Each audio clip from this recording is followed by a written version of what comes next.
Phil, it's Dave Smith. I said I'd make you a video on home brewing, so here goes. So this is my simple and easy guide to making beer from malt extract and hops.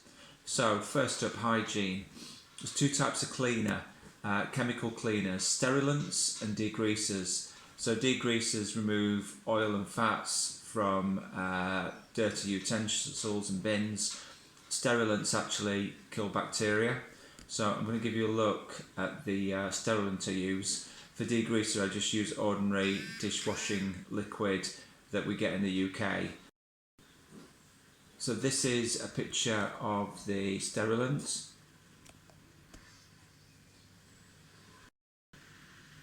Okay, this is the sterilant. It's called Oxy Chemi-Pro. If you search it on the internet, you'll get some kind of basic understanding of what it is and be able to buy a similar product in the US. So with hygiene, the brewing bin especially has got to be clean. So this is my brewing bin. It's 5 gallons.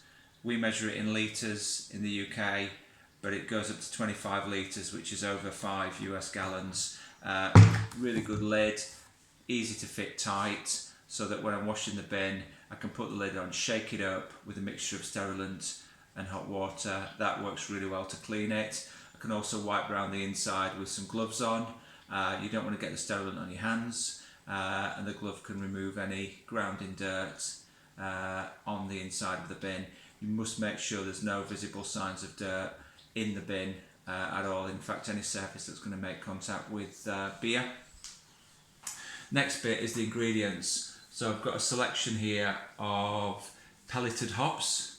You can buy hops as dried whole hops, or you can buy them in pellets. So I prefer pellets. I've got a good mixture here of New World, some produced in the UK, and Old World English hops that, you know, different flavour profiles depending on what kind of beer you want to make.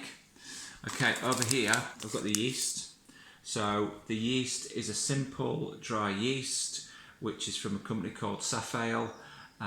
There's a number of different varieties, but this is a US West Coast style yeast, and it works, you know, really well. I've been using it for quite a long time without any problems at all. There are liquid yeast that you can buy. These are quite dear. I fail to understand why. They benefit the home brewer. It just seems a little bit of a gimmick. The next ingredient is malt extract. So I buy 25 kilo effectively cans, jerry cans of malt extract. It's from a company called Muntons in England. So they're based in the east of England, East Anglia. They farm barley, they malt it, and then they make this malt extract. So I buy this in bulk. It's about £70 for a canister of this, but it's the most cost-effective way of buying it. And because I brew with some friends, we can get through one of these jerry cans in not too long a time. Basically, for a brew, you're needing 3 kilos, and you end up with a beer that's about 4% alcohol. So that's going to make about 8 of those brews. If you want to make stronger beer, you just need to add more malt extract to your beer. So the initial part of brewing is the hop boil. So what you need to do is stick a 1 gallon container with the same amount of water in there on the boil on your hob or a burner, and then depending on your recipe you're going to add hops at different stages. Some recipes mean that you boil the hops for the full amount of time. Other recipes have got different additions of hops in terms of volume, variety at different times in the boil. Some boils even ask you to add hop after you've turned the boil off. So the maximum boiling time I use is 60 minutes. A lot of recipes will say 90 minutes to boil hops. I don't go by that. I don't see what benefit it's going to take or make to give you an extra 30 minutes of boiling these things. So I stick to 60 minutes. And some of my recipes have got hops being added at 30 minutes and 15 minutes before the end of the boil. So when the boil's off, you basically strain the hot water mixture through a sieve into the brewing bin, and it stays in there. It's very hot, pretty dangerous. You need an apron and some gloves. You might need a helper to do that with you. The next bit is to weigh and add your malt to the strained hop liquid. So just use some basic scales, 3 kilos or pounds, whatever you want to call it, 3,000 grams of your malt extract added to the hop liquid and stirred with a brewer's paddle. And this is basically a long spoon with a flattened end with some holes in. You've got to ensure that your malt extract is mixed with the hop liquor really well, otherwise it won't get off to the right fermentation start. It just helps your overall results. So once that mixture's really mixed well, you need to be adding some cold water to basically top up the wort, as it's now called, to 5 gallons. So I brew to 23 litres, but you might want to brew to 5 gallons. So you're going to add cold water, and the advice always says that you should add aerated cold water. So that basically means spraying it into the bin through some kind of garden hose or some kind of water aerator. I just use an outside tap in my garden, and it's got a bit of distance to it, and by the time the water's hitting the surface of the wort, the water's very well dissipated and taking some oxygen in from the air around it, which is what the advice is. So once the cold water top up is finished, you're going to test the temperature of the wort. It needs to be between 18 and 20 degrees to get off to the right start. You can do it a little bit hotter, you can do it a little bit colder. What matters is the average temperature at which you're going to ferment the beer. So I just sprinkle my yeast straight over the top of the wort in the brewing bin. I don't try and develop my yeast in advance using some warm water and some sugar. Don't buy into that. I used to do that, no real benefit.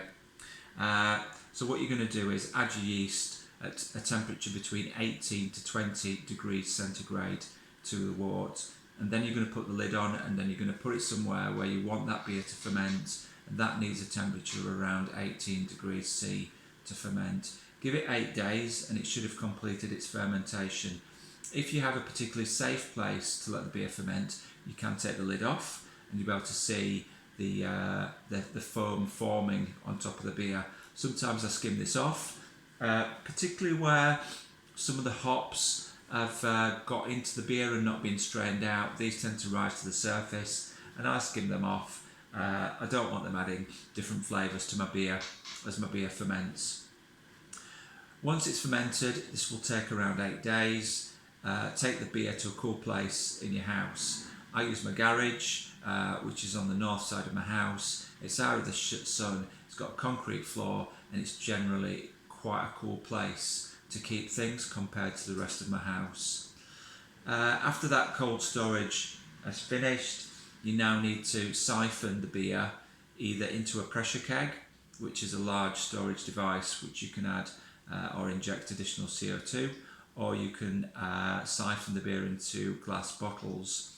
These must be especially clean. Again, anything that the beer is going to come into contact with needs to be sterilised and really clean using hot water and the sterilant. When you're putting the beer into the bottles or into the pressure keg, you need to add additional sugar. This allows secondary fermentation to take place and helps to develop additional CO2, which gives the beer a fizz, and that also helps to preserve it. So the basic measurements for the additional sugar for secondary fermentation are 2.5 grams of sugar per pint of beer. So we go for a pint being 568 ml or millilitres in the UK. You might want to vary that as needed. In terms of siphon tubes, I've got a really good one. It's got a nice wide bore, so it siphons really quick. And then at one end, particularly for bottling, it's got a spring-loaded valve, and you push this against the bottom of the bottle and it either stops or releases the beer to fill the bottle. So basically, when you pull off from the base of the bottle the valve that's stuck on a stick at the end of the tube, it stops the beer flowing. So it's a great way to turn on and off the flow of beer when you're bottling your beer. So that just about wraps things up, Phil. The basic premise here is that your brewing shouldn't take any more than 2 hours end to end. You're going to have a boil for 60 minutes, you're going to be cleaning stuff, you're going to be stirring stuff, you're going to be adding water, weighing things out. Generally, when it comes to your hops, most recipes are going to be in the region of 50 to 100 grams. Some of the lagers take less, can be below 50 grams. Some of the craft super hoppy beers, you can get up to 200 grams of hops. Here's a pellet, small kind of thing. It looks kind of like animal food, but it's basically compressed, shredded hops that are then put through a die and forced out the other end. So you shouldn't have any problems, Phil, with this. Way better than kits, because you can choose lots of different wonderful hops to add loads of different flavour profiles to your beer. What you can also buy is malted grains.